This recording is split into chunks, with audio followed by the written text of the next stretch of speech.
result, worked along, and then I got the result for how omega depends on k, and that was something like omega square equals, what was it again?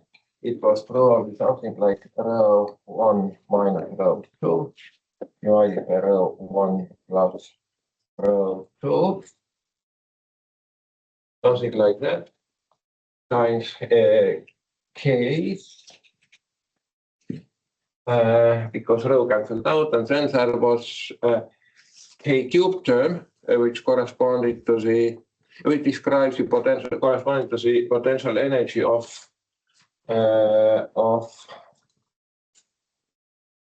capillary waves. So there was something like sigma, then I divide by rho, and because sigma potential energy proportional to sigma, kinetic energy proportional to rho, and then just remembering it was k cubed, but now I wonder if it's around something else or not. So we have missing here g, k times g, and now let us check the dimensionality. This is Newton per meter. This is kilogram per cubic. So kilogram per cubic, so cubic meter cancels out with k cubed. And if we divide Newton per meter with kilogram, so what do we get? Newton is kilogram meters per second square, as meters per second square remain. But it is per meter, so meters go away, so undivided by second square remains. I think dimensionality is okay, right?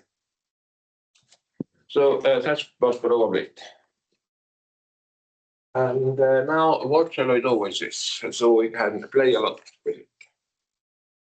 First thing is, so such a question is, where shall we start? So maybe we can start at A. If we have omega k relationship, then we can work back from this relationship to back to a differential equation. But this is probably here not 100% easy, because we have here k probably should be with modulus, right? Because if omega square is always positive, so k actually probably needs to be also here with modulus, because k can be in principle be a wave vector, but here is the first power. And so you remember how it was easy to go back from a dispersion equation. If a dispersion equation, for instance, was if we had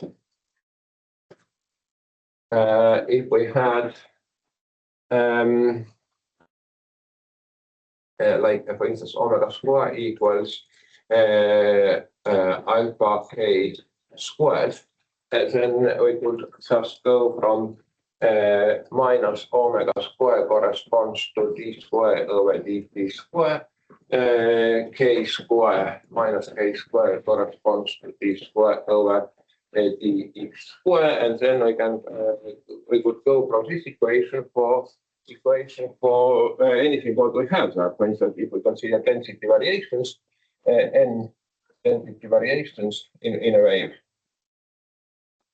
density variation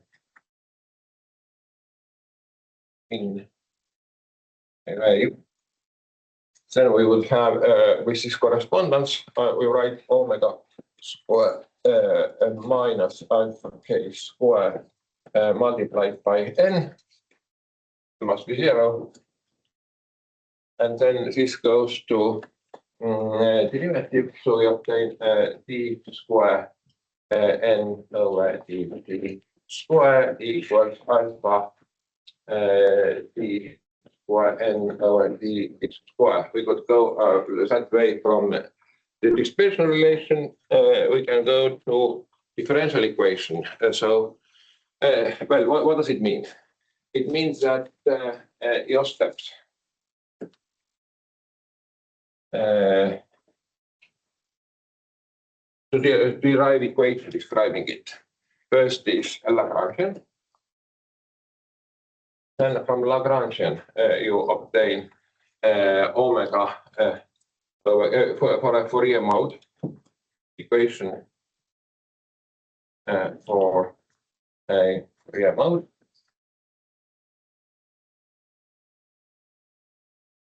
This is because our equations are linear, and this works only if we have linear equations. And then basically already from that equation for Fourier mode, you can in that you substitute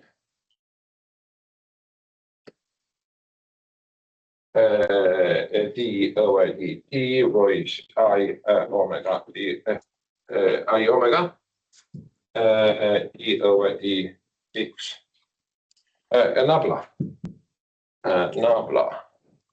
goes to ik. And then your Fourier mode becomes one equation for Fourier mode instantaneously becomes a differential equation. So from here PDE. If you someone gave you the differential relationship, if you already somehow have expression relationship,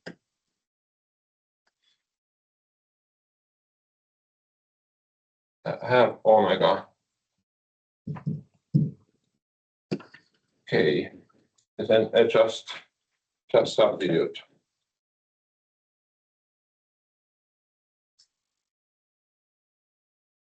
And you have also the PD. That's one thing what you can do. But here we have a little bit problem. Here is k modulus, and for k modulus I don't have anything, right? So if you want to go now from there to the differential equation, then actually k modulus corresponds to a non-local operator again, and that is called Hilbert operator. And let us keep for the time being. So k corresponds to Hilbert operator.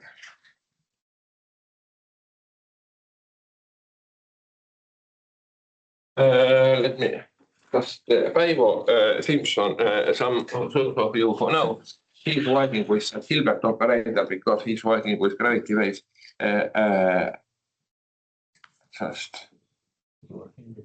Sorry? He's working with gravity waves? He's trying to, basically to get a nice equation for deep water waves.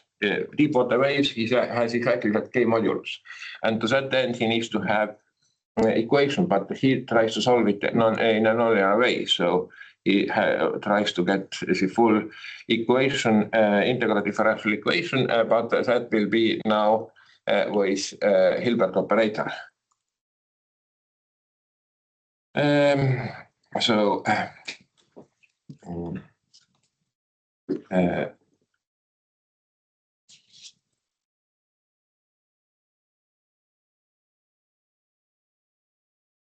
Yeah, anyway, let us move on.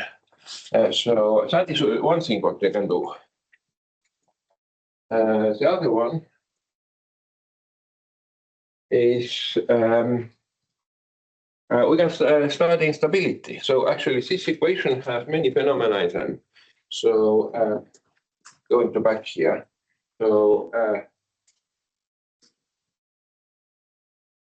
let me copy it to the next page because I think we have a lot to discuss with it.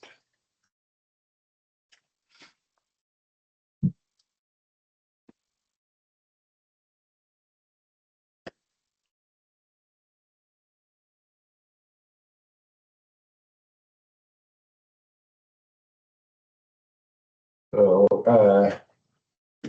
First, if we put here rho 2 0, then we have gravity waves, surface gravity waves or water gravity waves.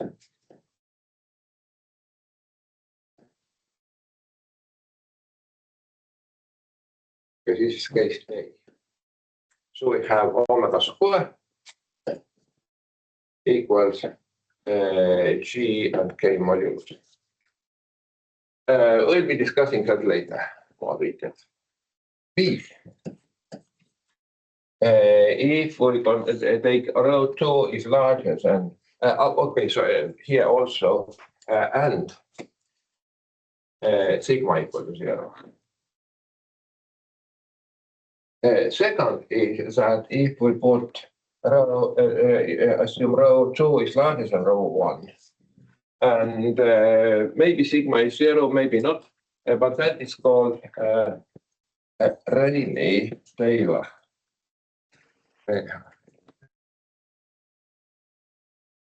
Writing in the wrong way.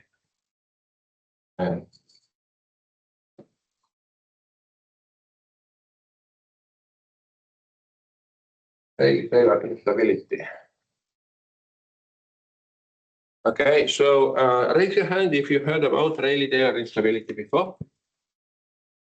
And so in which context? Guys, I think during my turbulence and mixing, some of you guys may remember it, right? Otto and Katrin. So, hey, not Katrin, Mike. Katrin is over there. Right. So you remember from maybe from that course, is it, or from somewhere else? Yeah, from that. So if you were working in astrophysics, but I think some guys might working. Is there anyone who is working in astrophysics right now? No, no one. We used to have non-galactic astrophysics. Non-galactic astrophysics. Non-galactical. Okay. So we used to have Sven Põder, but he already graduated. So all right. So in there you have some situations when you have Rayleigh-Taylor instability playing role. Do you know maybe? No. It's if you have supernova explosions, then essentially there will be. I'll be telling what Rayleigh-Taylor is, but there you will be having. Maybe I can show you. Meanwhile, a picture and something like make it more entertaining, maybe. Okay.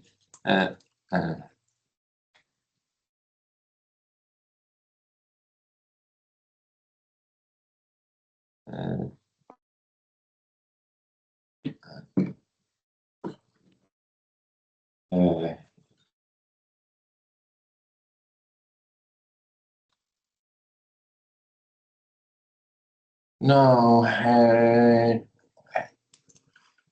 let me see how I can show you in the best way. Right, let me share my screen.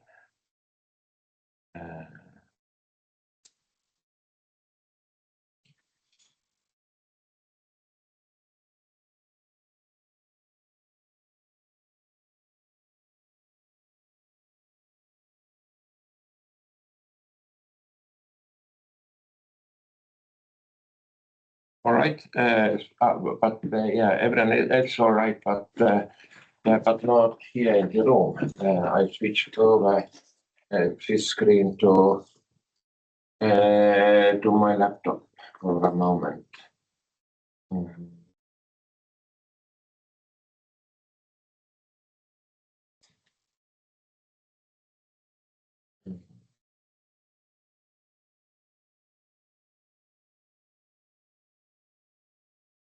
Why doesn't it show?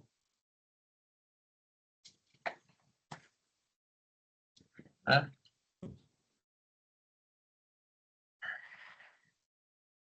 Oh, I know, probably.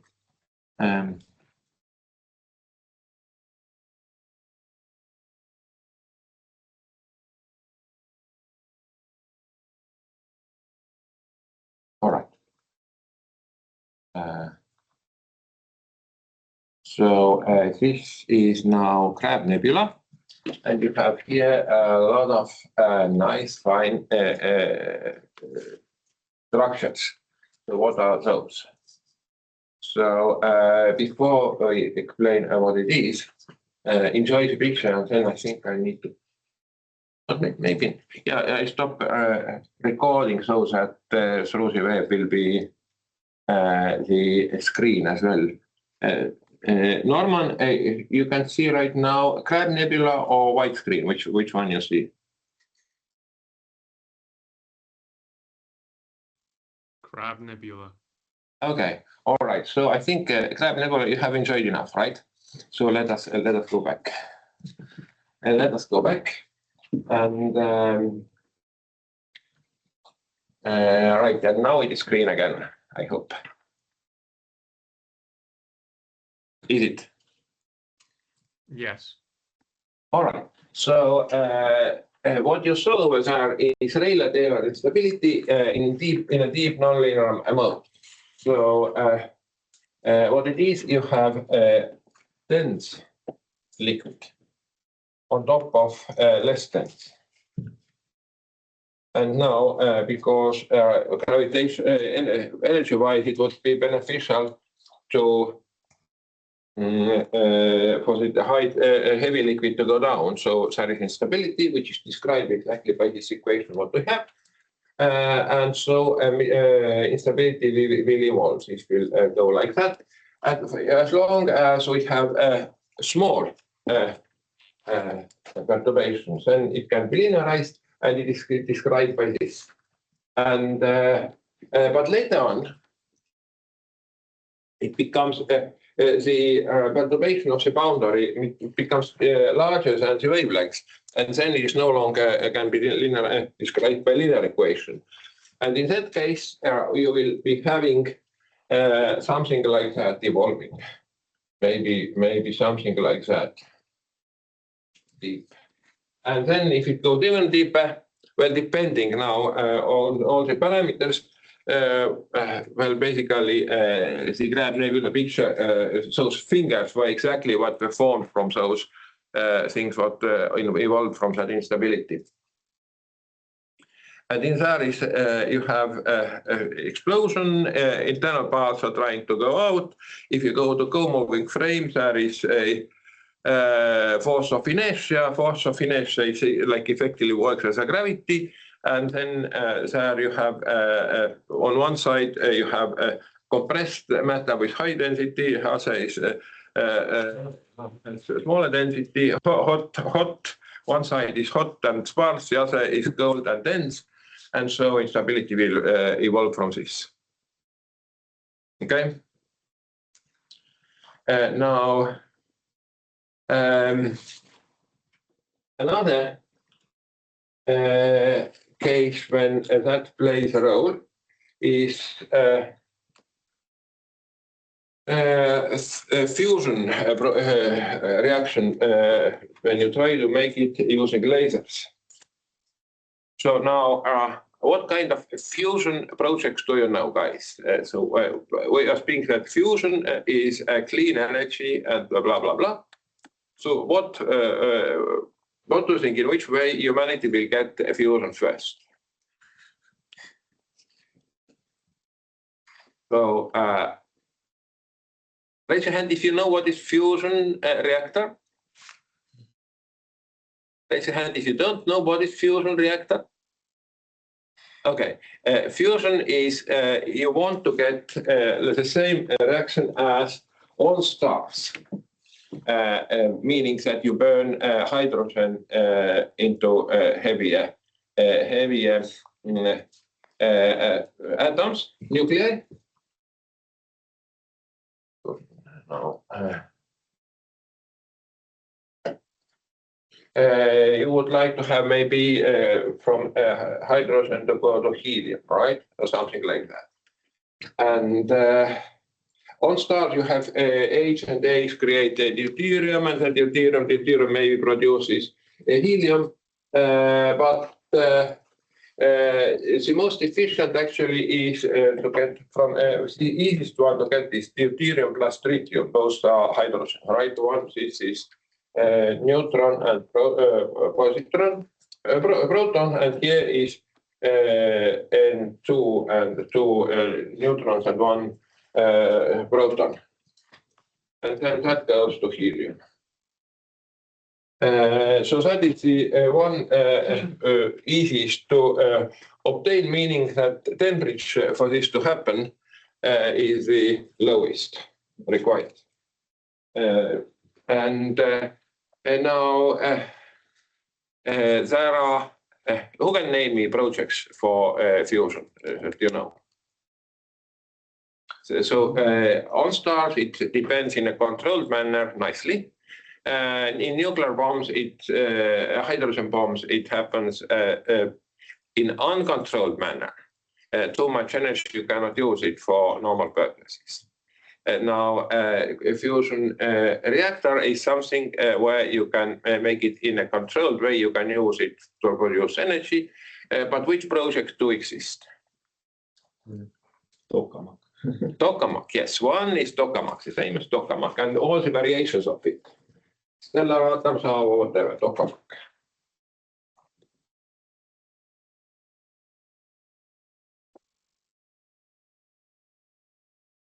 Anything else? Something with like lasers that. Laser, yeah. The other one is lasers, exactly. Ablation by lasers. So you have a lot of lasers from different directions pointing on a single target. And here you have some circular, spherical, small ball filled with deuterium and tritium. And then you set this simultaneously from all the directions laser beam. And what laser beam does, it evaporates the surface here. So it will like reactive engine will push it all together to the center now. And then it is supposed to collapse here. So this is supposed to go all like that. And then something like adiabatic heating, it will heat tremendously, and you will hopefully have here a so-called inertial fusion reaction. So this is fusion, and this is inertial fusion.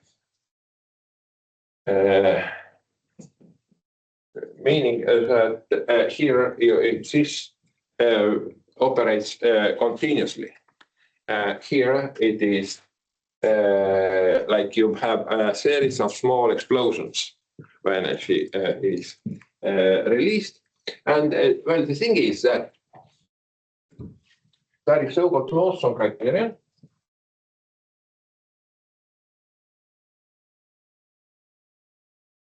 That density of plasma multiplied by the time during which you keep it.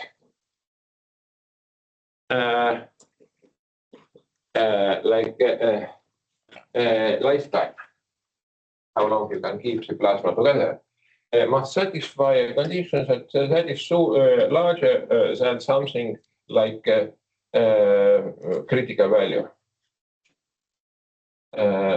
If I now remember correctly, it's around maybe in Gauss system or CGSE. I think it was 10 to 14, but I am not so sure about it. You need to check. It means that there are actually to satisfy this condition. So this condition, for what is it needed? It is needed to have more energy released than consumed. So you need to heat the thing to get it fusion going on. And then you want to have more energy released as a fusion reaction than was needed to heat it. And that condition exactly more or less, roughly speaking, it guarantees that you will have more energy released than consumed. And so now you have two options. You have a long tau tokamak. Now a short tau pi n. Then there is laser project, so-called inertial fusion reaction. And then there is another one, maybe you know, someone of you knows, maybe not. Somehow less known probably idea, but actually potentially quite interesting, and who knows, might be actually the first to actually achieve it, is a so-called Z-pinch.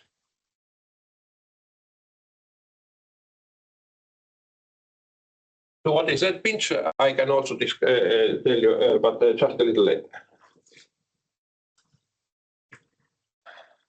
And then there is another criterion that the temperature needs to be larger than the minimum necessary.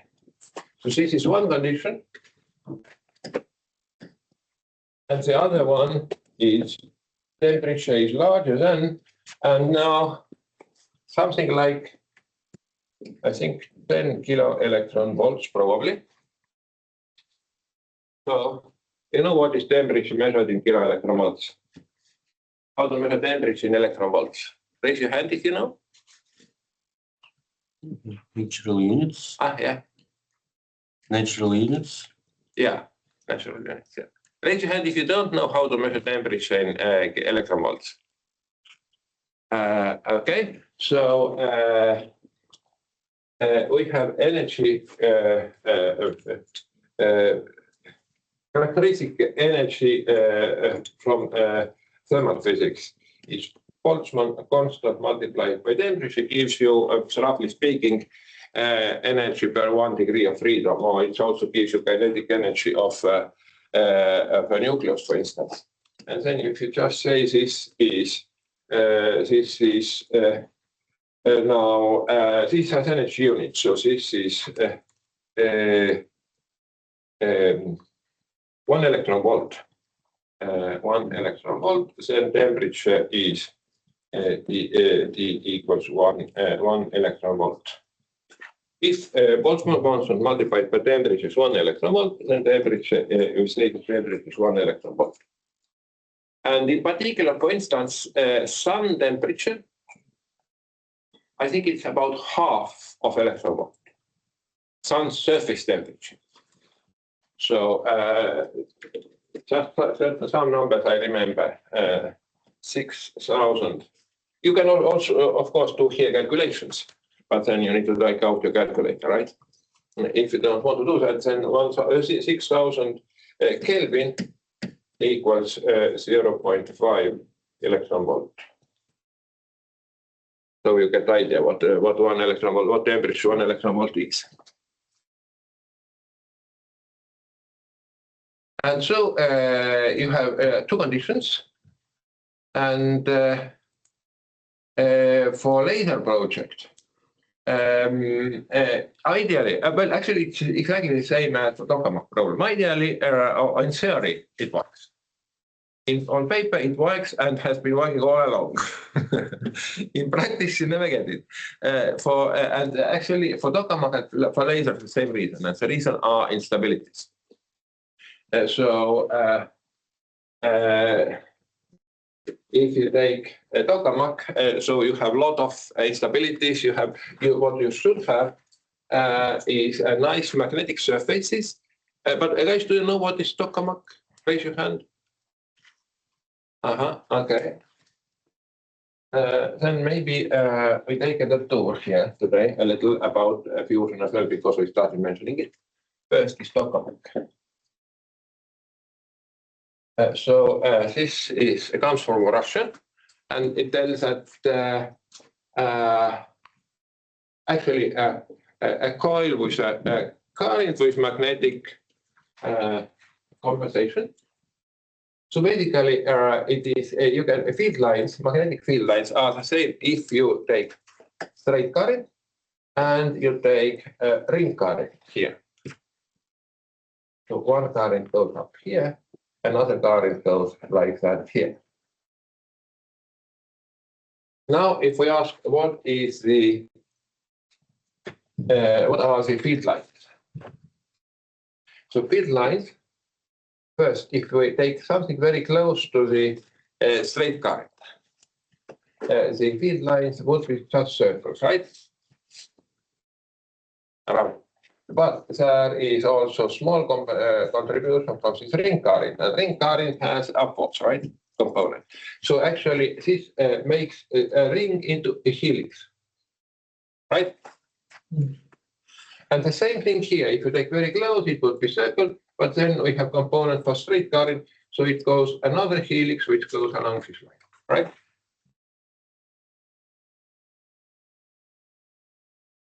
Now, but that is easy. But the question is what happens in between. But in order, probably more clear is actually what happens with this one which goes along the ring.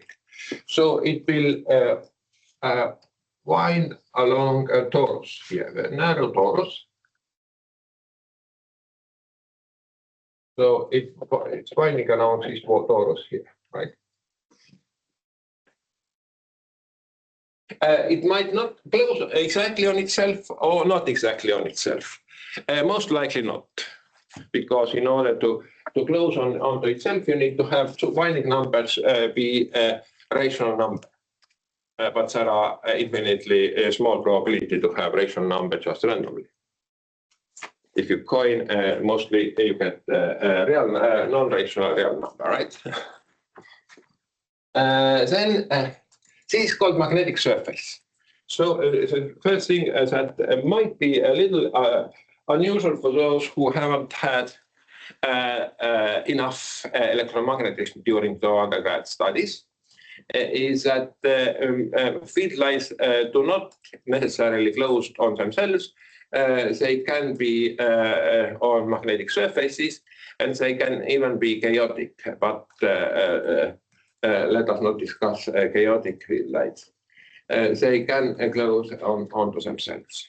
There are no magnetic charges, they cannot start on anything, but it doesn't mean they need to close onto themselves. And so in tokamak you have magnetic surfaces.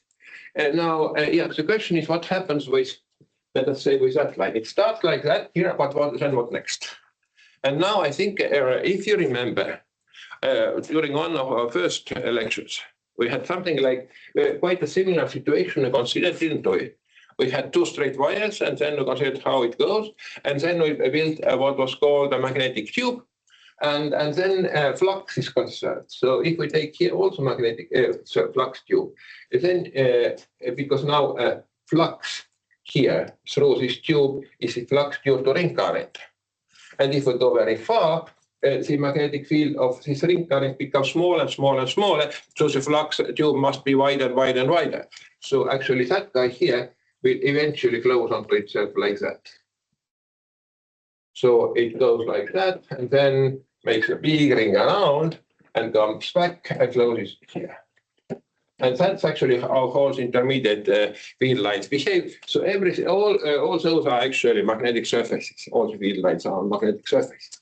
So that is exactly tokamak. So in the tokamak, if you take side view, it's like it is something like magnetic. This is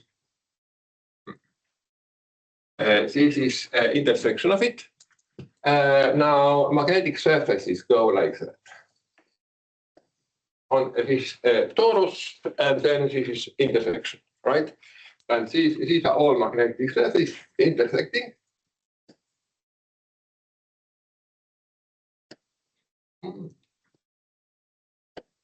Okay.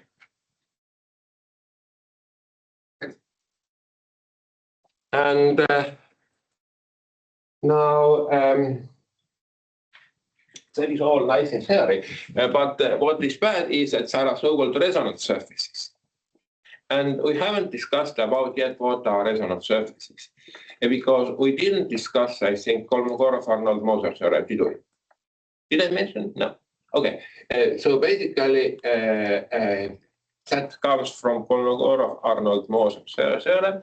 That is related to a Dedekind invariant, actually, a little bit, because it also deals with trajectories in the phase space. And now, as for this, actually, it is possible to describe magnetic field lines in terms of Hamiltonian. So, like this is, if we have Hamiltonian two-dimensional, it is was to one-dimensional Hamiltonian. You have X and P. You have phase space is two-dimensional. If you have 2 degrees of freedom, it would be 4 dimensions for the phase space. Now, this you can imagine as a 4-dimensional space, but because of some constraints, actually everything lives in 3-dimensional subspace. And so these are phase trajectories then are winded on either some surfaces over there, and now, yes, so what Kolmogorov-Arnold-Moser theorem is about, and I think we will be discussing it a little bit more details a little later, but just let me write it here down. Come. Theorem. This states how an integrable, how perturbations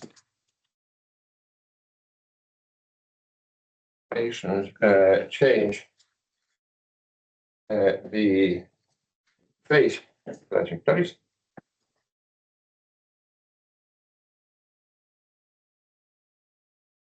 of an integrable. So initially, integrable sector. What means integrable? Integrable means that if we have, let us say, 2-dimensional, 2 degrees of freedom, then in principle, the Hamiltonian system is not necessarily integrable. 1 degree of freedom, we have 2D space.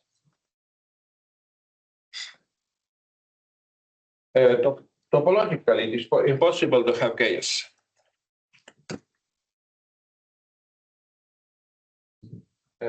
Impossible to have chaos. So what means chaos? Now, anyone knows what means chaos in this case? Tudor, can you tell us what is chaos? A small change in initial conditions causes an exponentially in time growing deviation of the result. Right, and not only for one single trajectory, but actually in a non-zero volume, meaning that if you have separatrix, that is also satisfied, right? If you have separatrix, okay, what I'm drawing now, let's take a little bit time out. We have here phase space. Here is X, and here is B, right? And suppose we have phase trajectories to how system moves. We can, based on Euler-Lagrange equation, we can always write down differential equation. Differential equation basically gives you arrows for each point of space, so you can track along the lines the phase trajectories. And suppose we have somewhere we have a saddle point. So, oh, sorry, no, 2 arrows was wrong. Okay, like that. So now, if we take here now, if we take now this trajectory, still nice, yeah, still saddle point. Yeah, if we take one trajectory here, it goes like that, and if we take another one, it goes like that. All right. They diverge exponentially, start diverging exponentially in time, even though they're initially very close. But it is only one single trajectory around which it happens. If you take anything else nearby, it won't. Like if you take here and here, so this goes like that, this goes like that, this state goes to each other. So in 2 dimensions, it's just topologically impossible to have divergence between trajectories because, well, we have Liouville's theorem that volumes can't expand, volumes are conserved, and then so it means that the distance between them must be more or less the same, cannot change much, and then they cannot cross each other. It's like, in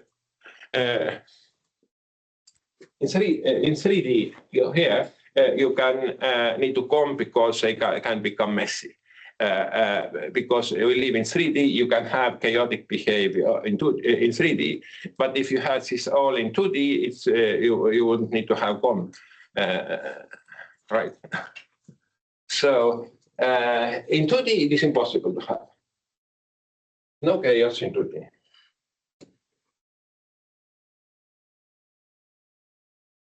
But in 3D, in 4D, it is possible. So if you take, for instance, now 2 degrees of freedom, then we have 4D space. Now, if I say that we have energy conservation law plus energy conservation law, and then phase trajectories live on a subspace of that 4-dimensional space. So energy is constant, means that we have one condition. We had 4 coordinates to describe, but one condition, so it leaves only 3 remaining coordinates. So this lives in a 3-dimensional manifold. And so 3D remaining. But 3D is enough to have chaos, right? Wait.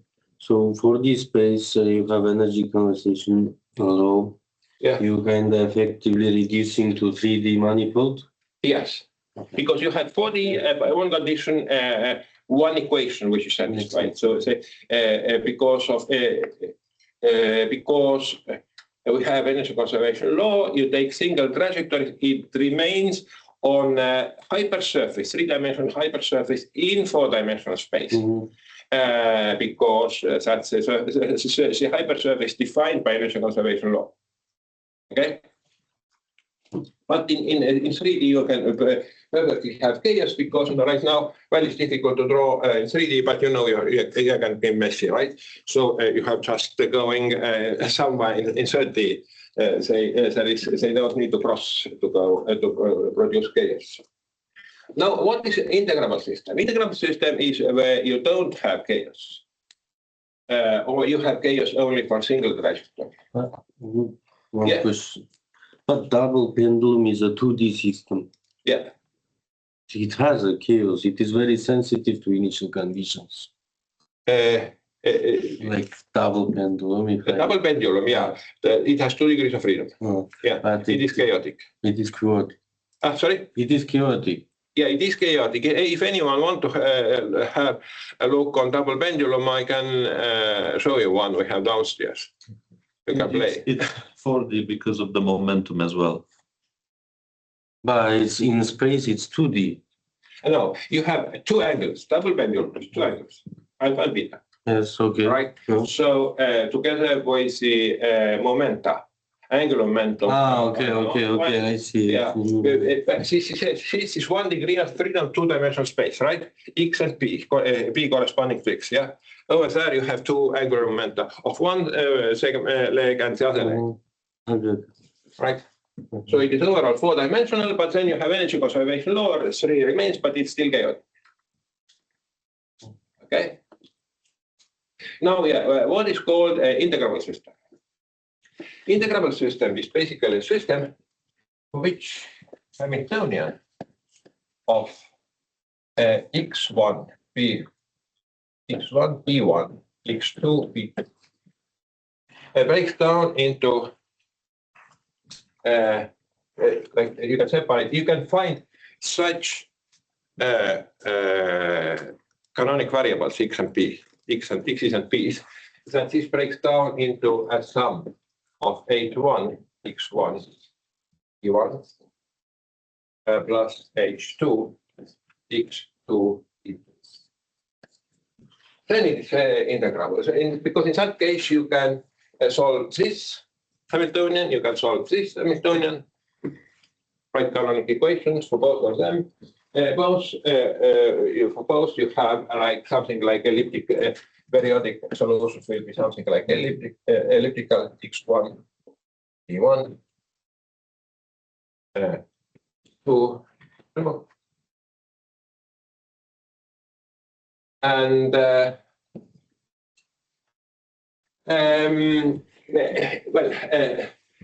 initially, if you take a different set of variables to describe this, they might not separate, but it is, you say that it is separable if there do exist such kind of variable.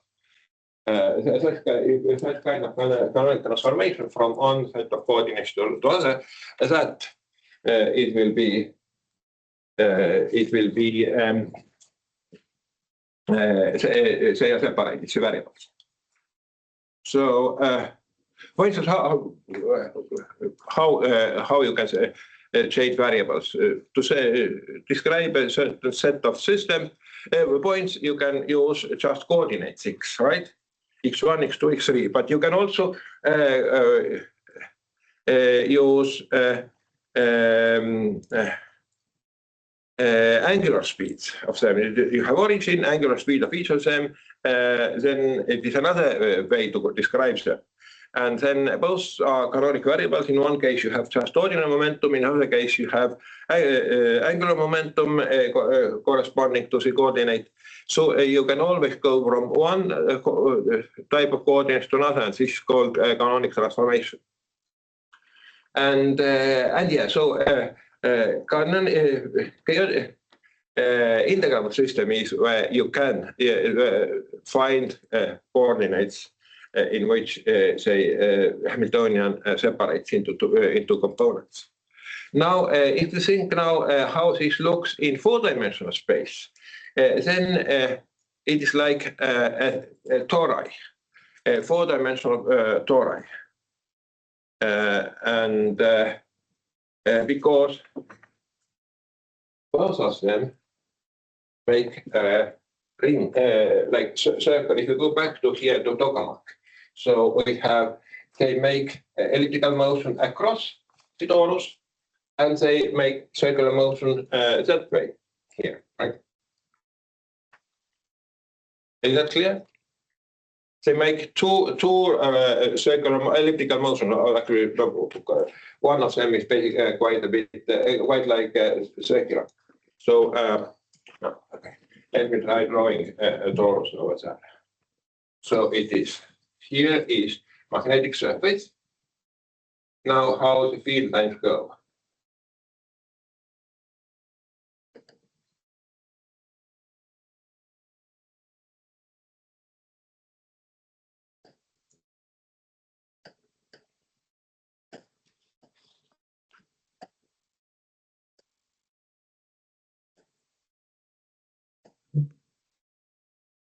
Okay, now it didn't kill. Yeah, okay, now it goes like that. And then something like that. This is how the field lines go. So you have a circular motion in the perpendicular plane that cuts the torus. This figure here, circular motion.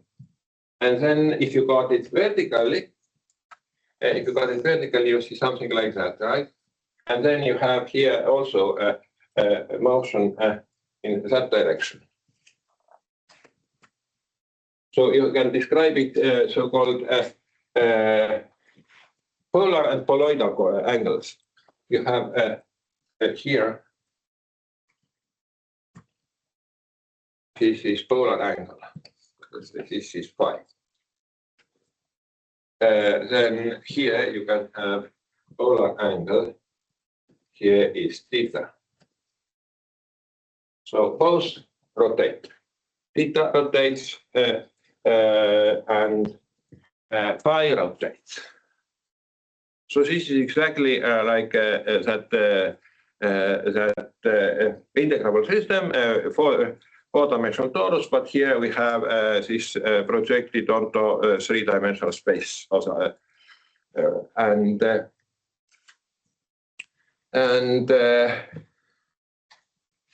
Now to the Kamm theorem.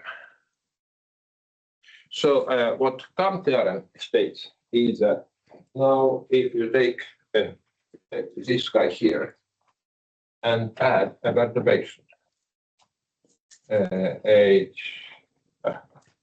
prime equals that H what we have, let us denote it H naught. And okay, maybe it's not H prime, but just H. H is H naught. And of x1, e1, x2, e2, plus, and this H naught is integrable, plus certain perturbation.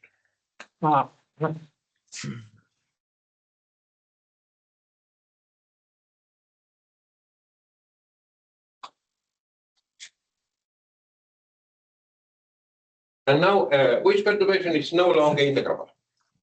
The question is how a system goes from integrable to non-integrable.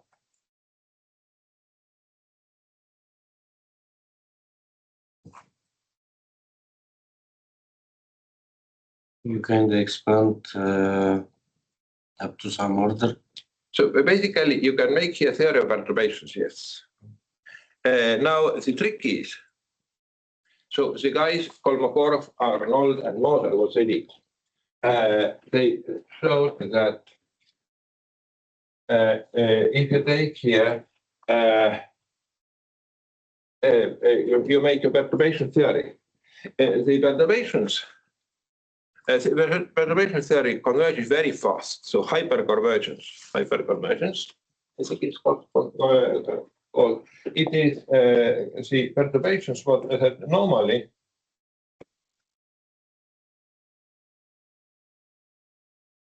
perturbations that normally converge as like maybe power. You have a small parameter. First, zeroth approximation has no small parameter, just the initial solution. First perturbation in perturbation theory has corrected linear term, so you are wrong by quadratic term. The second perturbation corrects also second smallness, and cubic smallness remains, and so on and so on. But here, each next perturbation is square of the previous one. So it converges exponentially. It is the same speed by which Newton method for finding roots converges. Mm-hmm. So exponential convergence.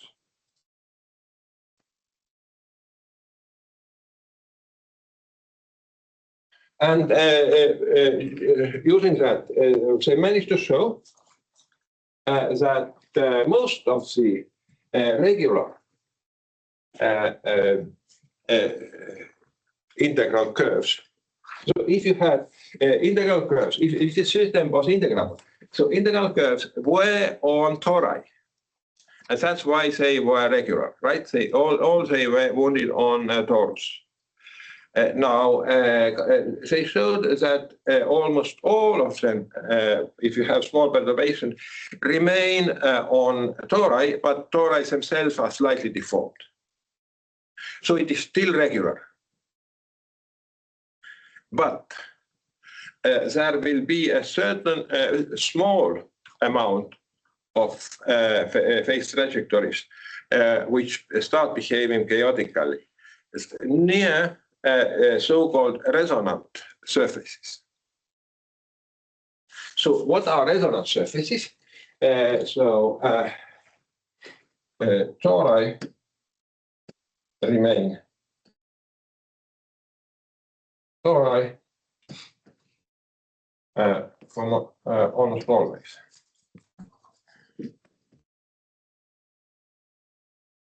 Except resonant ones. Maybe almost always is not very strict term here. In most cases, not almost always. Do you know what means almost always? Probability one. With probability one. Okay, you got the answer. So almost always is that there are exceptions. Mathematics deals with them, but almost always you won't need to worry because probability of having them is zero. So you'd have the surface, as you said, the magnetic field surface almost always, because the chance to get rational is Yes, zero. this is zero. This is zero. That's what I was first saying. But the thing is, this is valid as long as epsilon is infinitely small. But if epsilon is not infinitely small, then you have certain thickness about resonance surfaces. And that's why I would be a little bit careful to say almost always, because now you have a certain finite range of chaoticity in there. So yes, almost in most cases. Resonant tori remain tori, except resonant ones. And resonant ones are when you have two angular speeds. Here we have one period t1. Here you have t2, right? But the period actually depends which are here. Here you have t1. Here you have t2, right? To make full rotation in here along either x1 p1 phase space or x2 p2 phase space. Now this corresponds, this and that correspond to certain torus. If t1 divided by t2 is rational, then this is a resonant torus.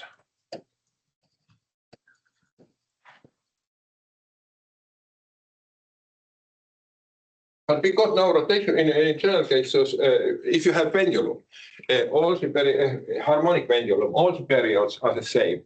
Whichever you take, you have always the same period over there, right? In that case, it's no problem. If it was resonant, it was. If it wasn't, it wasn't, and nothing can happen. But in most cases, normally you take smaller one, and you have different period here. It depends. The period that you draw here depends on which integral loop you take in that. And in that case, some tori are resonant, the others are not. And so what happens is that first those trajectories that are not resonant, that are resonant, they will get destroyed.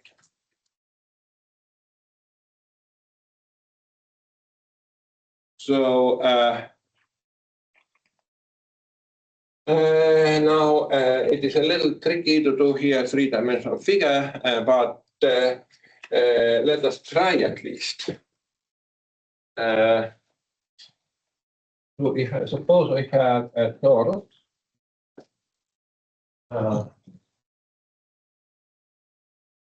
And a simple resonant one is just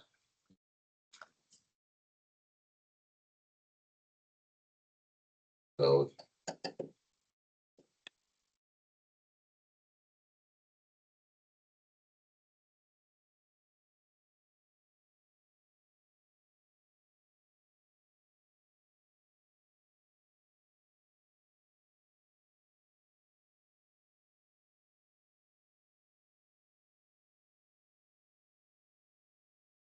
Okay, here we have something like makes one period here and two periods across. Here T1 divided by T2 is 2. Is more understandable what happened here? I tried to make a three-dimensional drawing. This here is torus. Here trajectory goes in front of the torus, then goes back, then comes back again in front, then goes again back, and then connects to itself. Because now they connected, we had periods like rational numbers 1 to 2. And this is very resonant one. Now, can you show example of not two but different? Yes, but Just add another things. yeah, you can. It's a little not that easy to draw here in space, but yeah, of course you can have it also 2 to 3, 5 to 7, whatever you can have. And now, what happens now then in phase space, if we introduce perturbation, is that if we take now cross section of a single one of let us say here. Okay, so we have something like that. Yeah, this cross section. Maybe I take a different color. Take this cross section. This is on here, and now introduce perturbation, and then with perturbation, this surface here is split now into two because it was 1 to 2 in such a way. And now inside you have tori that are conserved because they are not resonant. Outside you have tori that are conserved like that. And here you have ones that are also conserved, but they are a little bit more complicated. If you think about, say, they connect each other after two rounds, right? Not immediately. And these are all normal things, but along the resonant ones, and this switch actually here, this scales as square root of the epsilon. So if you take very small, this actually is also not too difficult to show. Just for the time being, just I saw that Katrin was a little bit face showing that it's not clear where it comes from. Yes, that needs to be explained in more detail. I'm not sure. I was trying to figure out how the picture is oriented. Sorry? I was trying to figure out. Oh, right. Picture is just the cross section, the red one's magnified. Okay. Yeah, so this is magnification of this zoom up of this. Okay. And now, most importantly, what Gamscher and Adele has is that near this resonance, we have a layer of chaoticity.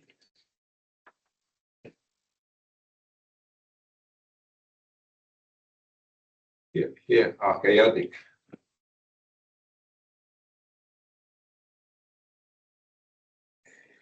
But it is initially it's very, very thin. That layer is very thin, actually, initially with that side. I think that is basically exponentially small.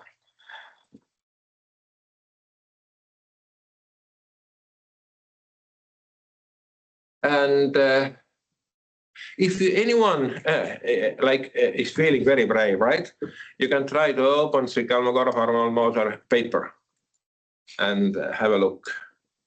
This is like 10 pages of proof or something. So now depends on your mathematical background if you want to open it or not. But it is one of the finest pieces in classical mechanics, definitely. That comes one of the milestones, so to say. Now, why is this important? Now, can you make some what do you think? Why is this important? Some example why it becomes.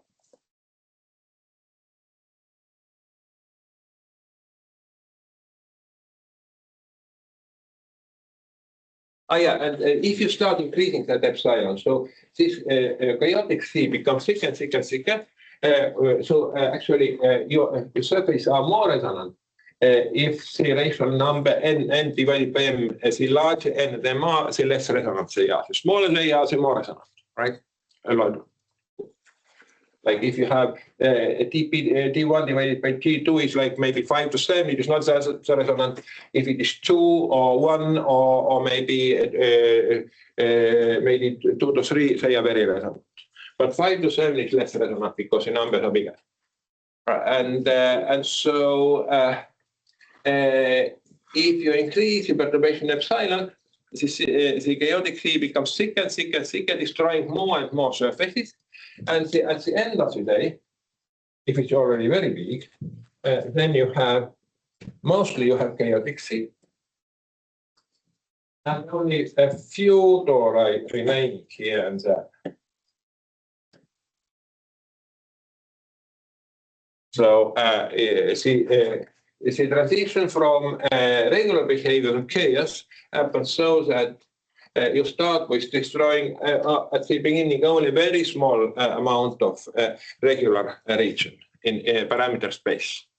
As you increase the perturbation, this volume becomes larger and larger and larger.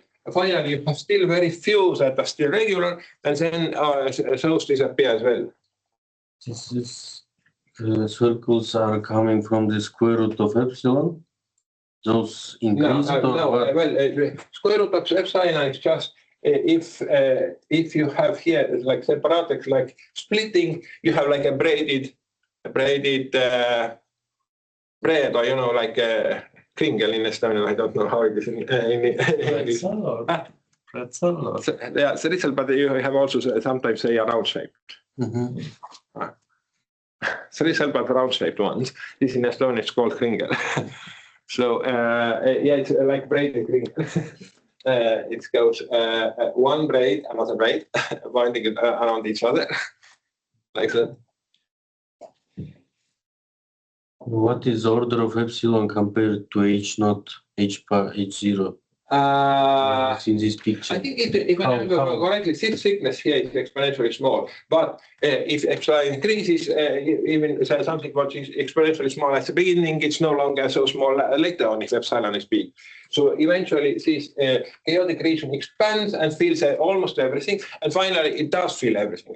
Finally, everything becomes chaotic. So these separate circles arises because this eats up the whole thing. Everything and else is eaten up, and the least resonant ones remains. Okay, least resonance. The least resonance, which are far away from all the possible resonances, they remain. So they survive the longest. And now, yeah, well, guys, do you remember history of physics a little bit? I myself am not very good on that, but there is a famous three-body problem.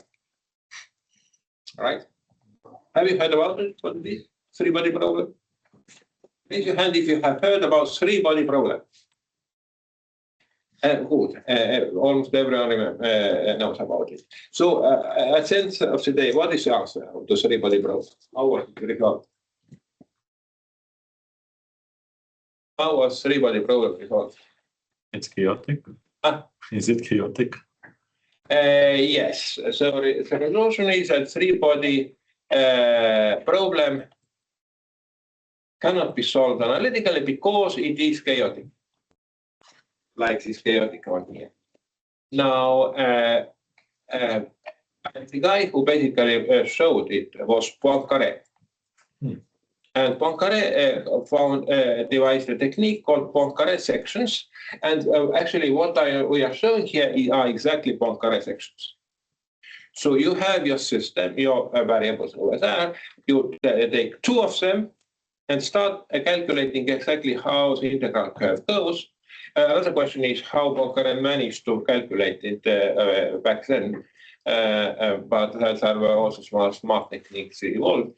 But basically, he calculated where the integral trajectory goes, and if it behaves regularly, the phase trajectories intersect the Poincaré sections because they all lie on this curve here. The intersections go here, here, here, something, finally filling up the line, the closed loop, right? But meanwhile, if we have chaotic, they go here, here, here. They do not fill up form curve, but they fill the space. And what Poincaré showed basically is that they do fill the space, as they behave chaotically. And that was a long time ago. Now, still question: why is the Kolmogorov-Arnold-Moser theorem important?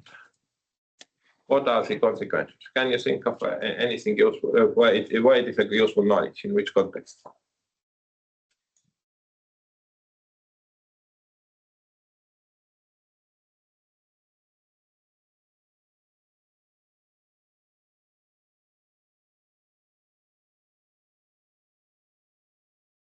And from what I see that resonance frequencies are very sensitive to perturbations. Well, the most more classical example is solar system. We have sun, we have planets. If we did not have Kam's theorem, then interactions of planets would be perturbations. So main Hamiltonian is sun and the planet, and that is regular. You know that is regular. It moves along a nicely ellipse, and it's very regular thing. Now, any other planet apart to sun and the planet given is a perturbation for that planet. And if you did not have Kam's theorem, you would have chaotic behavior.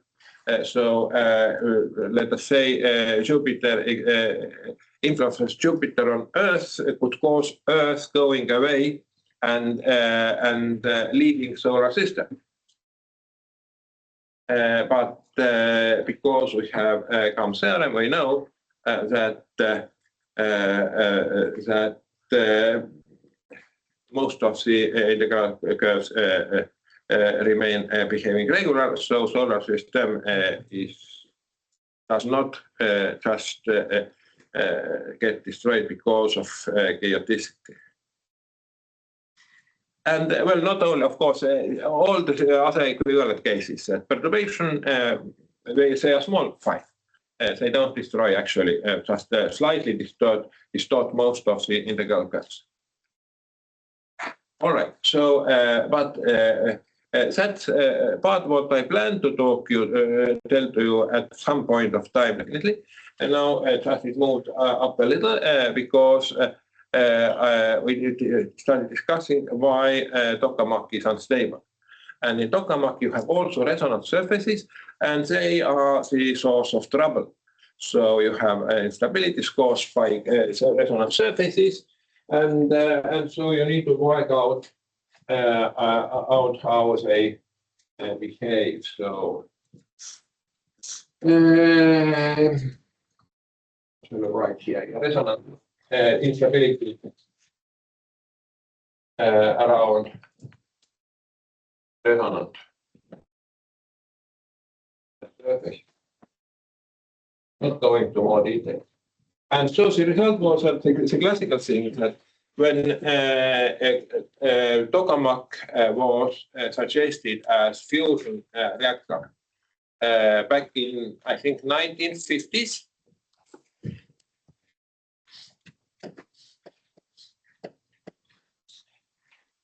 Something. We can check it what it is exactly. Then people always believe that all these issues, remaining issues for few tokamak project, can resolve within like maybe 20-30 years. What is the problem? Where does the perturbations come? You can shield from magnetic electric field. It's no problem. Instabilities, all the instabilities. So instabilities when you generate those? Or... so basically, you need to keep it n tau. Tau needs to be big. So time during which you can maintain it. You need to heat it first, and then you need it needs to survive for long enough. Okay. Yeah, and so it was suggested in 50s, and then 20-30 years it is done. And now that 20-30 years always has remained. So as time goes on, all can change. Again, project development becomes better and better and better, but it's always 20-30 years and it's done. So if you extrapolate, then the prospect is not very good, but they still say it is just 20-30 years. So we'll see. So this is one of the fusion projects. Now the other one Going back to where I started, and now we have a little trouble because I want to discuss this thing here, and we start at the first point, Rayleigh-Taylor. But okay, we discussed Kamp's theorem, which was either way we plan to do, because I think Kamp's theorem is something which is in general important, and in general, like it has importance beyond just the classical mechanics or analytical mechanics, because a chaotic behavior is important, definitely, and it is also like under emphasized. Most people don't know about it, I guess. Now, coming back here, the fusion reactions. Here is exactly the inertial fusion by laser. It is exactly the same as the supernova that you have here. If you go to co-moving frame, you have gas here accelerating co-moving frame. You have you move in this frame, you move here. So force is the other way around. If you move frame, so no, here is ablation. Evaporation. Evaporation puts into acceleration by reactive force. So now, if you go to the frame that moves as acceleration, you have MA is downwards, right? And then gravity is downwards. That's very cheap. We accelerate, it needs to substitute by acceleration. And now you have cold stuff here and hot stuff right hand. And hot, of course, is sparser and less dense. And then Rayleigh-Taylor instability evolves. In co-moving frame, right is hot, left is cold. Hot is less dense, cold is more dense. So we have a more dense up, because gravity is from left to right. So right is down. Left is dense, right is less dense. You have Rayleigh-Taylor instability. Okay? So Rayleigh-Taylor instability evolves, which means that you think it works, but you can compress it a little bit until Rayleigh-Taylor instability evolves and destroys. So you cannot compress it as much as you want. So you can see that in both cases for tokamak and for lasers, instabilities are at fault. Why it doesn't work nicely. The remaining one, Z pitch. That is a tricky one, and the reason why actually Z pitch might be the first one to succeed, because Z pinch is the one which puts instability working constructively. And so Z pinch, what is Z pinch?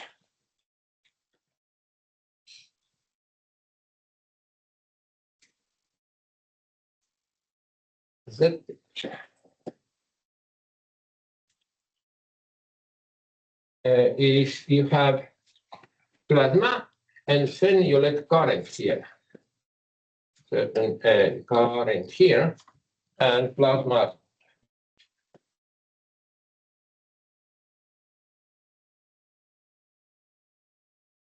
Now the current creates around it magnetic field. So magnetic field goes here in, and here goes out. Did I write it? Yeah. No, it's the other way around.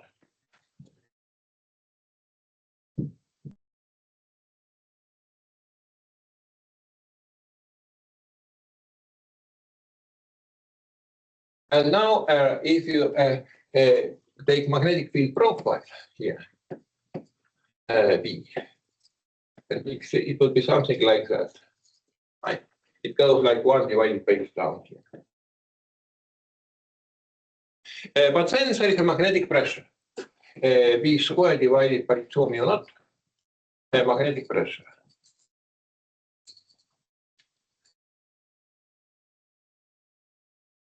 And this means that suppose your that the current somewhere gets a little bit shape is changed. Like suppose it goes something like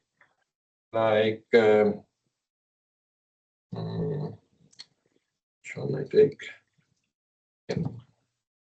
it goes, suppose it goes something like that. Okay, now this here distance is smaller, but here, this here value here is B is now what it is, total current I divided by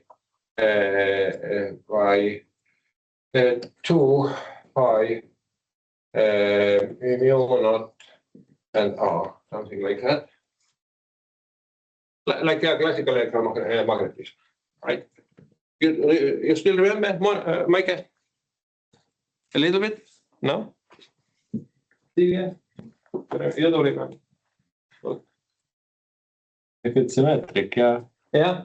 So now if here R becomes smaller, here B becomes larger. If here B is larger, then magnetic pressure is bigger, right? It starts pinching here, this space. That's why it's called Z pinch.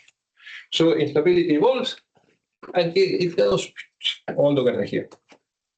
And then a flash, because now we have lots of energy concentration over there. All the current goes into a single point. Yeah, we have compression.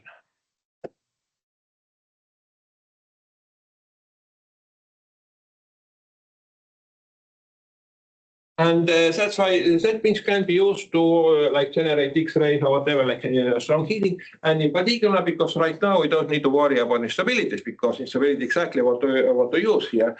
So it has a good chance that actually Z-pinch will succeed before the other projects. I think there are some companies in US who try to do fusion based on Z-pinch. If you Google, you find them. All right, but we all started with Rayleigh Taylor. I wonder how much we managed today, but let us see. Already half an hour left. I can show you also maybe make another Google search, and there is a nice lamp, nice toy.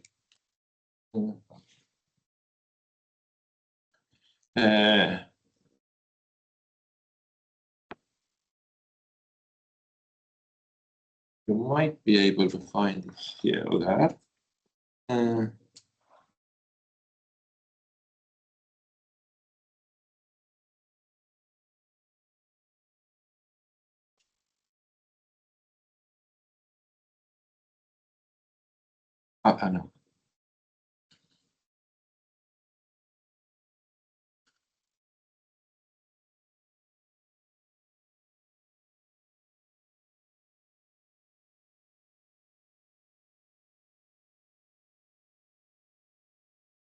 Just a moment, maybe.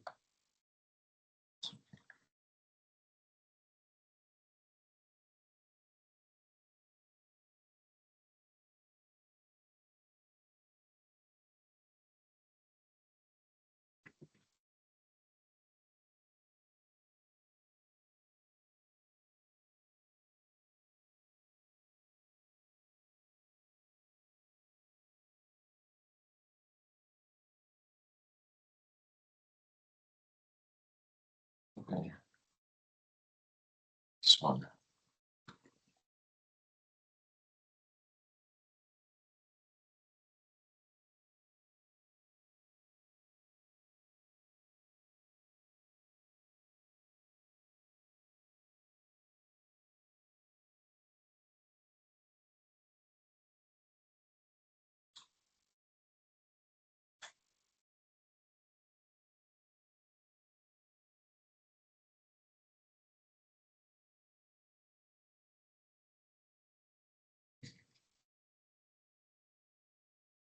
Okay.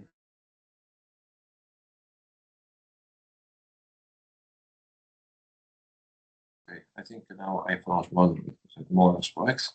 I'm sharing it.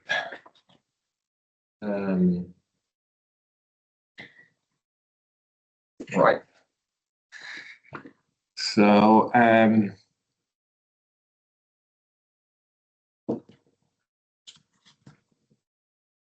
Now it you have lamp Venice heating, and so you have something like wax that is being is melted, and it has more or less the same density as the liquid above, and it becomes less dense if you heat it. So once it becomes heated, Rayleigh-Taylor instability evolves, and this is already deep stage of Rayleigh-Taylor because, as you can see, those bubbles will separate, and then they go up, they cool down, and then they drop back. So you have, okay, that's it.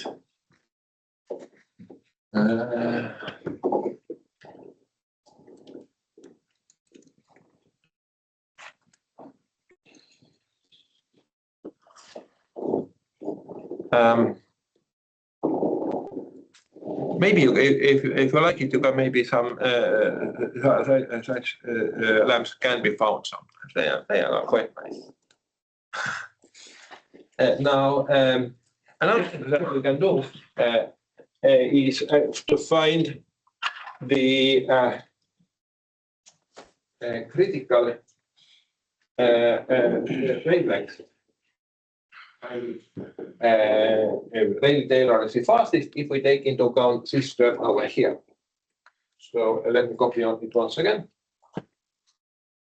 Maybe it already still remains in the buffer, but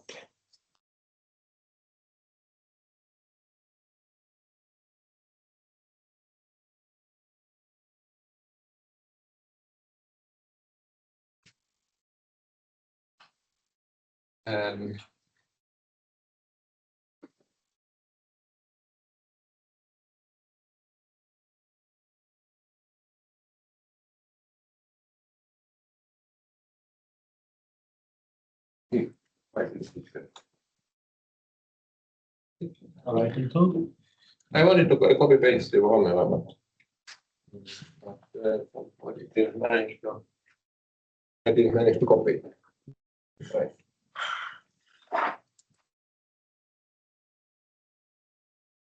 Switches back to pencil, even so I didn't ask it to switch back. So copy.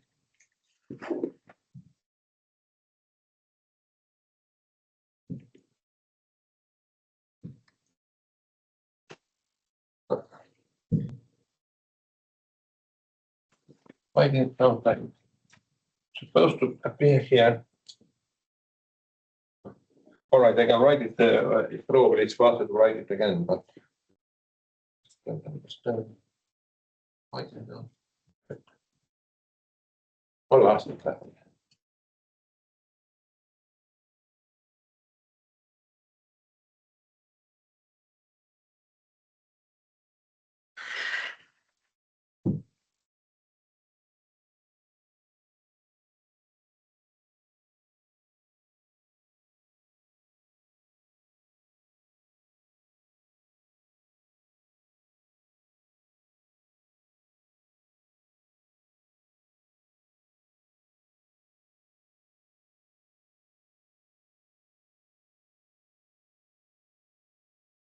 Oh, it's okay.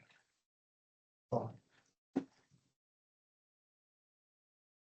So assume that we can make it homework. No, we take this. Assume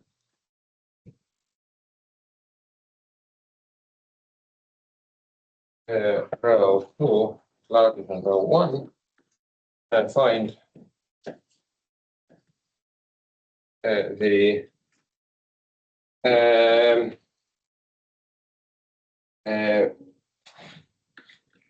wavelength that evolves the mode.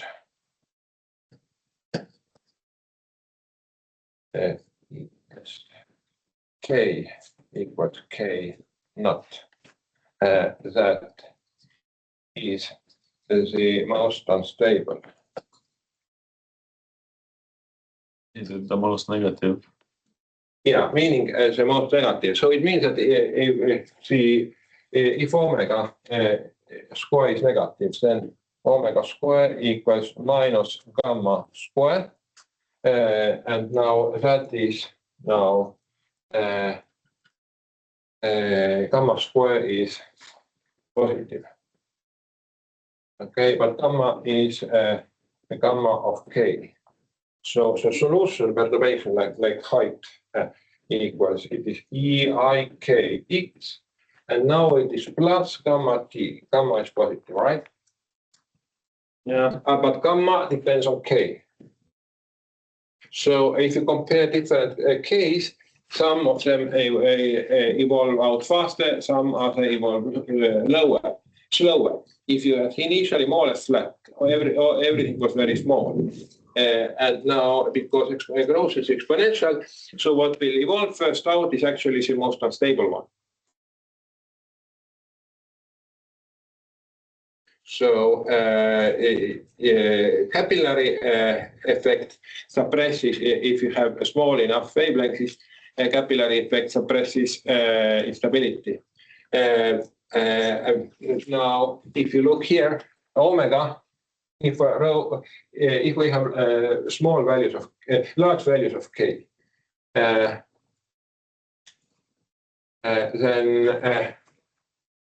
okay, if this term here dominates over that, if this term dominates over that, it means k is small because this grows very faster with k growing.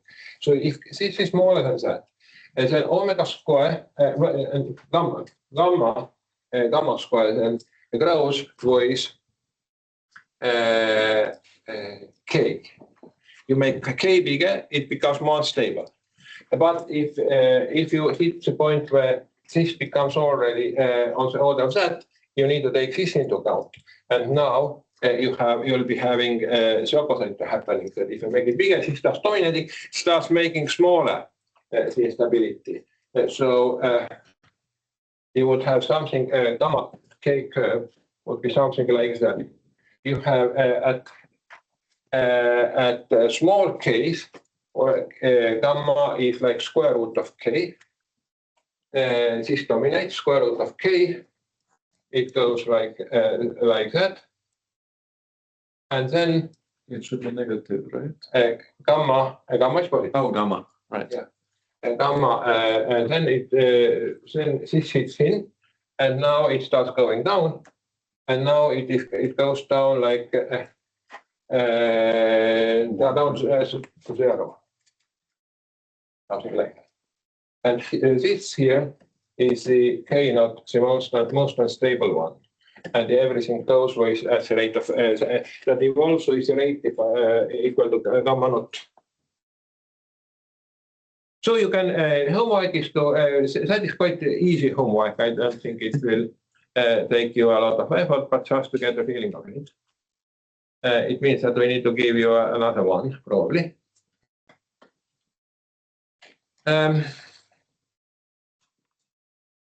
Now,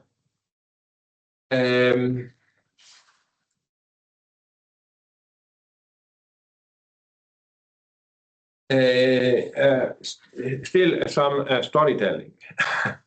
Is that another one phenomenon that this can describe? Let us forget about capillary term. Take this one here. Now, assume now that it is still stable, meaning that row 1 is larger than row 2.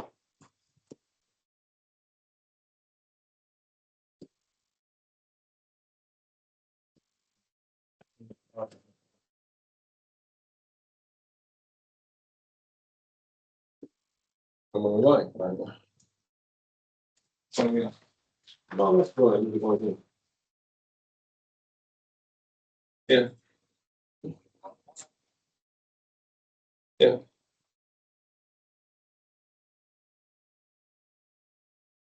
Yes.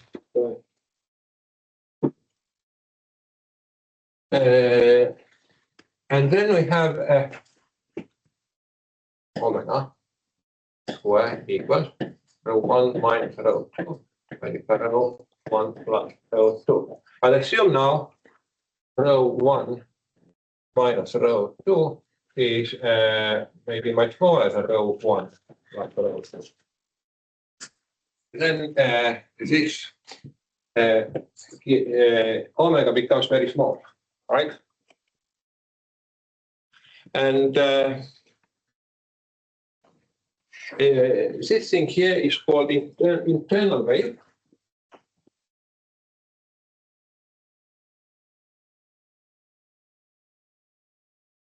And it can happen, for instance, if you have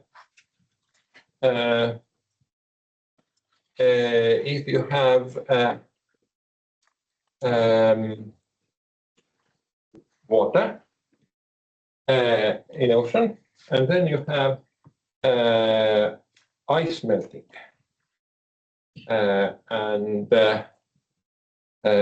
so we have below it we have salty water. But because ice melts and it is less dense, it goes on the top. So this is fresh water from ice melting. And then what happens is that you have very slow waves now moving here. Very slow waves.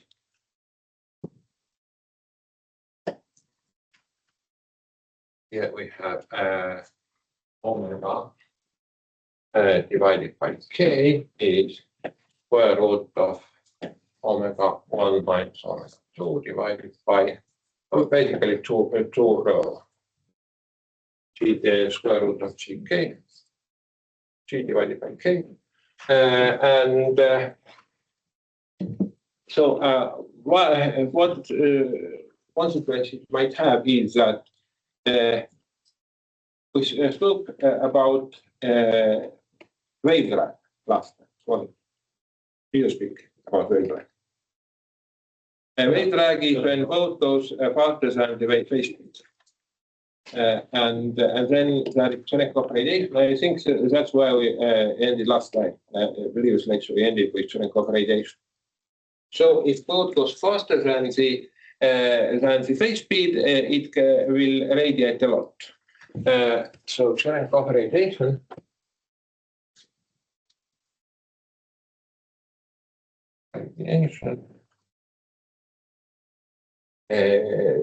the phase is larger than V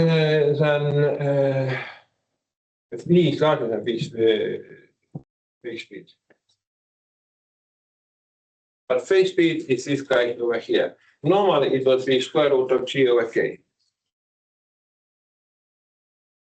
But in the case of internal waves, it goes to square root of delta rho divided by 2 rho times v naught. V naught is phase speed of surface waves, and becomes very small. And it means that the wave drag steps in much earlier than for surface waves. And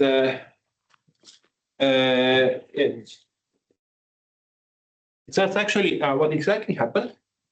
Now, I don't, not to make mistakes, this is already written actually into the notes, but in order not to make mistakes, I think it was Amundsen.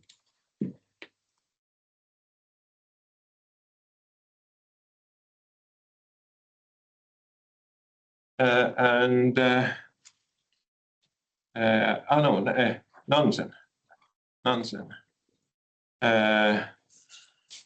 So Nansen ship from in 1893.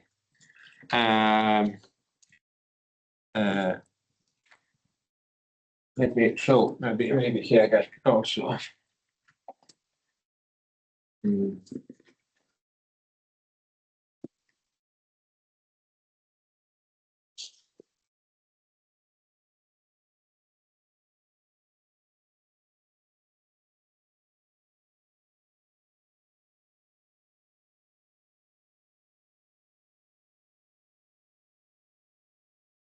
So yeah,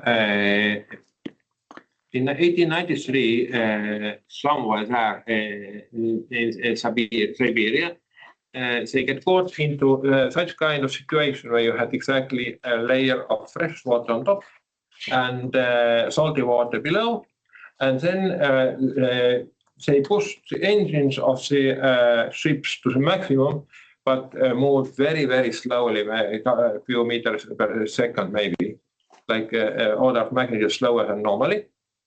And it didn't help how much they pushed, it's still more or less the same speed, because the wave drag is proportional to cube of speed. So you increase the engine by 2 times. Drag is cubic by, meaning that power that is force times speed is force power of speed. So it is actually a force root of velocity will be proportional to force root of the power. So wave drag.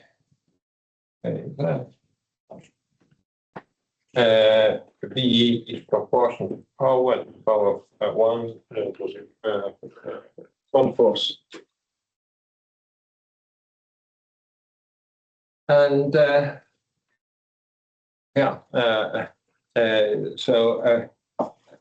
same equation now also reveals us the internal waves, which are actually quite important in ocean science, and in particular that the case when you have those strange situations when your boat just can't move faster.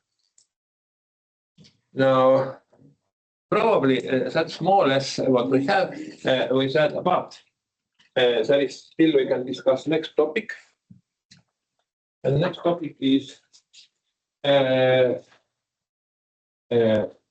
phase and group speed.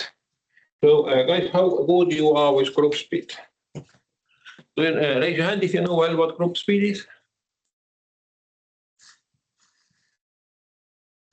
Raise your hand if you don't know what group speed is. Okay. So, what we have here, let us take the simplest case. We have omega is square root of g over k. G times k. Times k.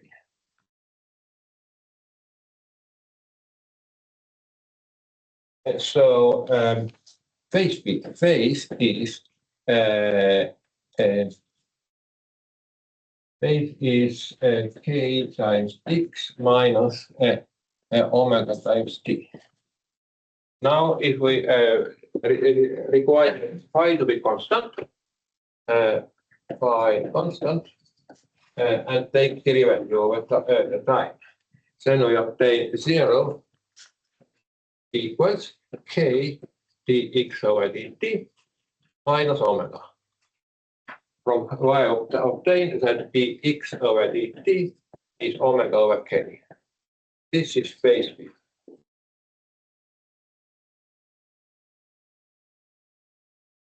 Now group speed. Group speed is where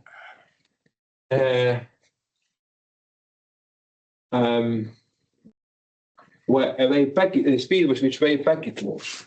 And yeah, actually, that goes very nicely into the context of for instance, electromagnetism, electrodynamics, when we have, for instance, waveguide. And in waveguide, it turns out that the phase speed will be larger than the speed of light.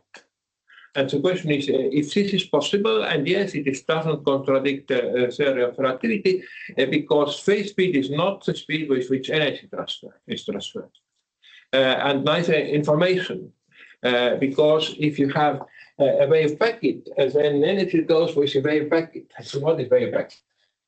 You have a pulse here, and that will be envelope. That will be envelope of your wave, like that. And now group speed is speed with which the packet moves. And in those cases where phase speed is larger than the speed of light, group speed is smaller. And in particular for waveguides, turns out it's actually quite easy to show that growth speed is c squared divided by phase speed. This is not always the case. For instance, for optical waves, it is not both are smaller than speed for optical waves because what goes into Snell's law of refraction is exactly phase speed. So if you had growth phase speed larger than the speed of light, then coefficient of refraction would be smaller than 1. But as long as we know it is larger, then it means that phase speed is also smaller than speed of light. So n equals v c divided by v phase. If n is larger than 1, then v phase is smaller than c. So this is V phase for a photon, or for what is it? Electromagnetic waves, yeah, photon, yes. Now, how you classically do this? So the phase shows that the wave packet moves with growth speed.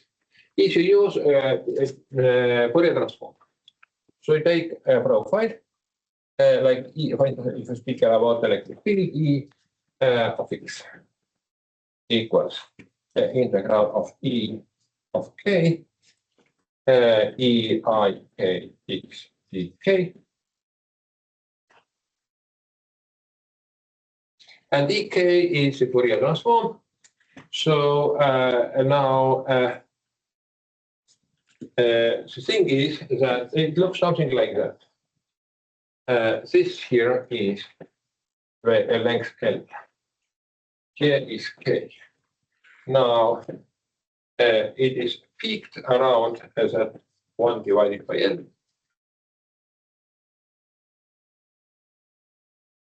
Oh, no, sorry. No. That's that. Don't try it yet. So it is because, let us say, initially it is solution x equal to 0.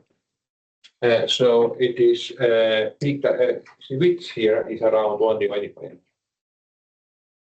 And what are the axes? This here is ek. Here is k. That is K. Now, uncertainty principle tells us basically gives us that 1 divided by L. Because if you multiply this by h bar, you have obtained here momentum. This goes to momentum, right? And you know that delta P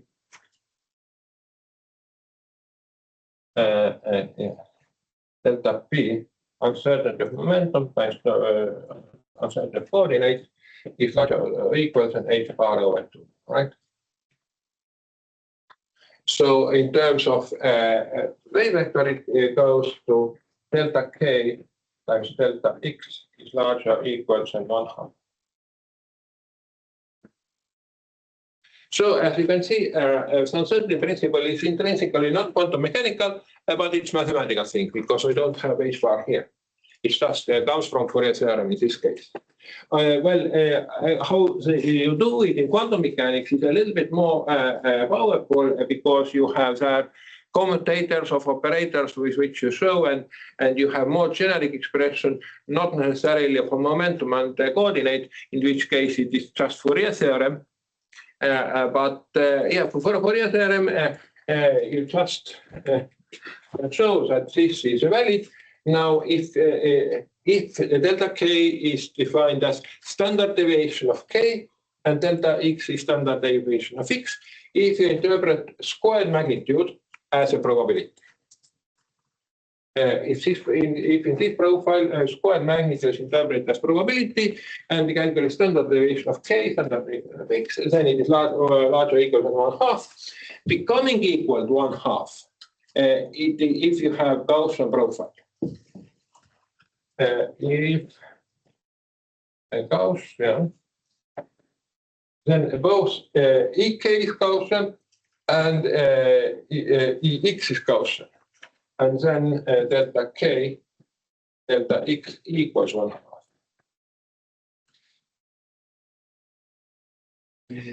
Now, even if it is not Gaussian, it's not just large or equal, but normally if you have smooth profile,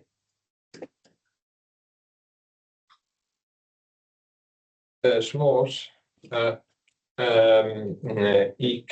Ex, then delta k, delta x is on the order of 1. Meaning that if in space it is L, in Fourier space it's 1 divided by L is the width. That's what we need. Why do we need it? Is that we are going to now write it and make inverse transform. So each of the mode goes with its own speed of omega of k. So now E x t equals integral ek ei k x minus omega of k t dk. And the only thing we did here, we just put in also time dependence. Each Fourier mode moves with its own omega. And now because now we assume that the k which consider are much larger than the inverse width of the pulse. Assume k is much larger than 1 divided by L, which means that you have many oscillations in the pulse. Number of pulses, number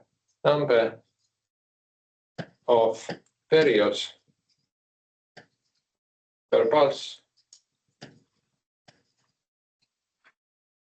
is large. And then we can expand omega, then the spectrum is narrow, and expand omega into Taylor series. And we say that omega of k equals omega of k naught, the carrying frequency, plus the omega over k times k minus k naught delta k. Okay. And then we plug in.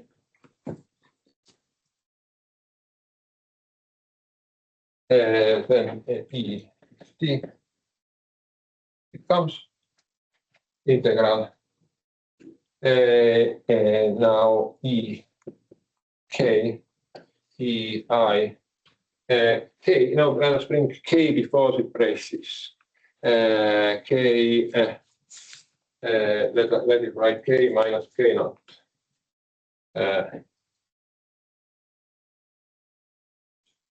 K minus k naught. So we have now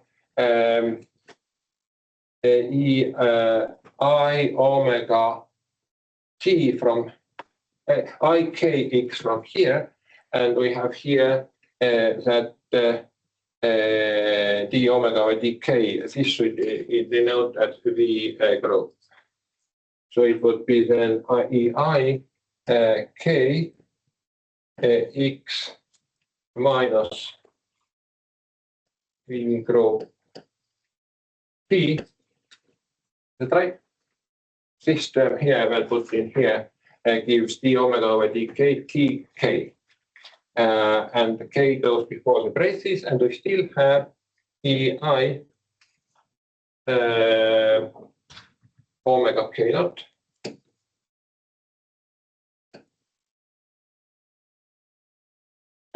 minus the omega over minus v group k naught. Both are minus, right? Something like that, times t.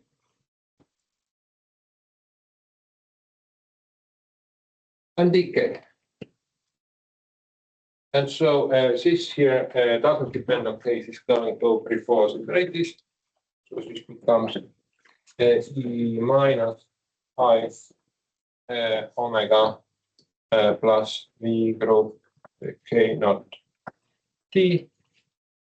And then integral EK, EIK, X minus V group T, dk. And now what is this guy here on this integral? And then what is this? Oh, our time is up. I have still plenty of things to tell you, but I'm afraid this will be for the next time.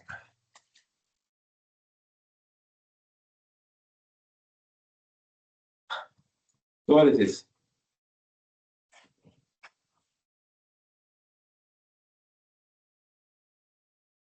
It's just to see if you are still with me. They just E of X minus V group. Okay. Isn't it just E minus X, E of X minus V group thing? Yeah, exactly. Very good. Exactly, that's what it is. Because if you compare this thing here and that thing here, they are almost the same, except here is X minus VGT, right? So this thing here is E at X minus V group T multiplied by E minus I. Let us call this delta omega. That's our omega T.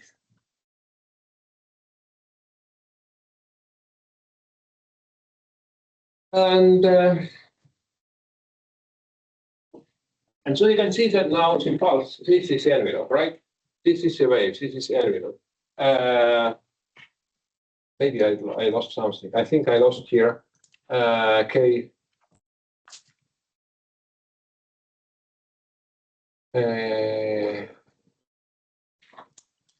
Oh no, everything is here, I think. So this is just initial profile, and it moves now, but it has still has phase changes here.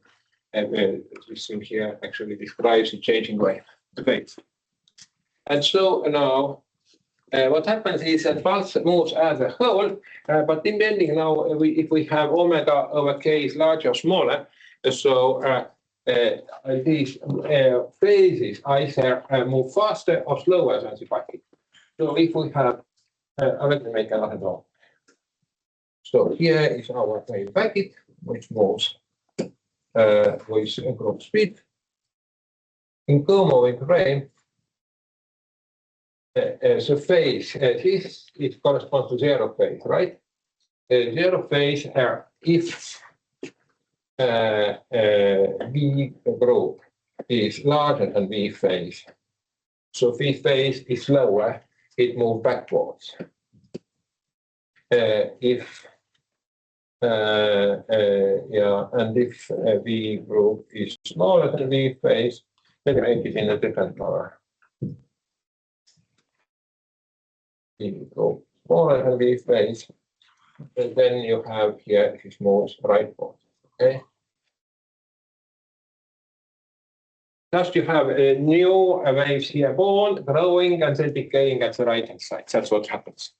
That's how packet moves. Next time we will be continuing, and I will take another look on this thing here, and then we will still discuss more how gravity waves behave on water, what is the pattern of waves behind boat, and maybe what happens if you push a stone into throw a stone into water. And then at some point we plan to go to non-linear equations like Kotte vector Breeze equation. Maybe next time, hopefully next time. Before we go, another homework I promised. I think there is Claude wrote for you a small homework. Let me check. Check.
So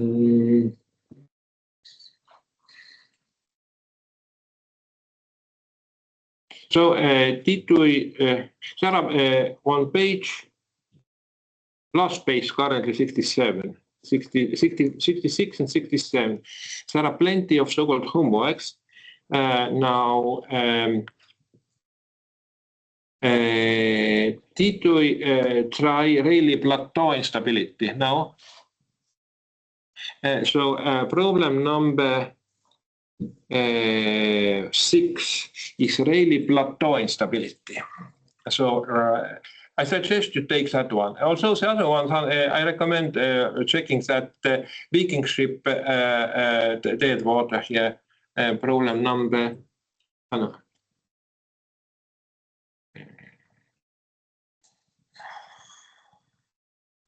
Problem 4, yeah, is about the dead water, just to calculate. This is very easy. But just I recommend, let me write down. Problem number 66. This is very easy.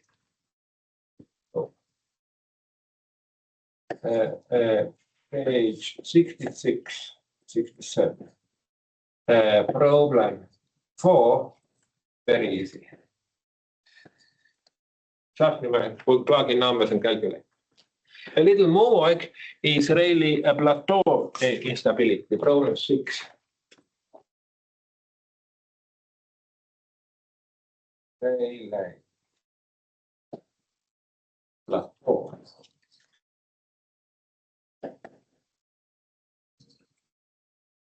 There are point by point, so try doing that. Rayleigh, as you can see, was a very smart guy. And he had a lot of several instabilities. One is Rayleigh-Taylor instability. The other is Rayleigh plateau instability. That is something you can easily experiment at home. Easy experiment whatsoever. Just open tap and observe what will happen. There will be a stream of water from the tap.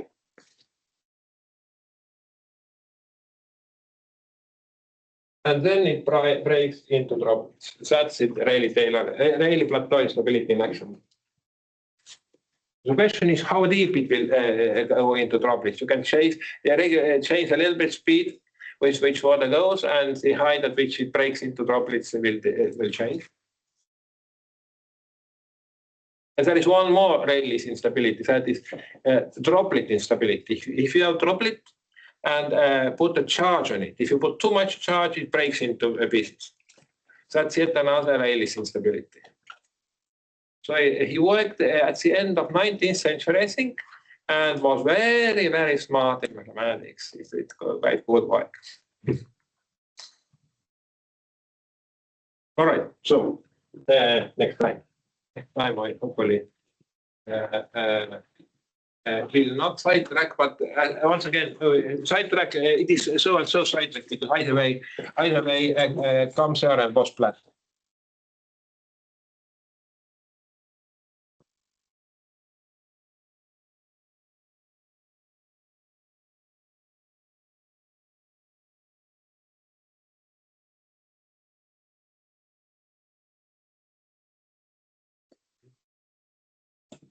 Because I was at school.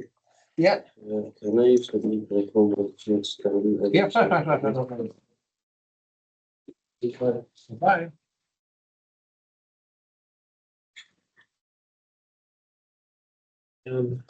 Yes. I read 2 engineering emails this afternoon, 2 emails from engineering that ask me to deal with experiments. So Okay. I'll go see about that now. Okay. So maybe see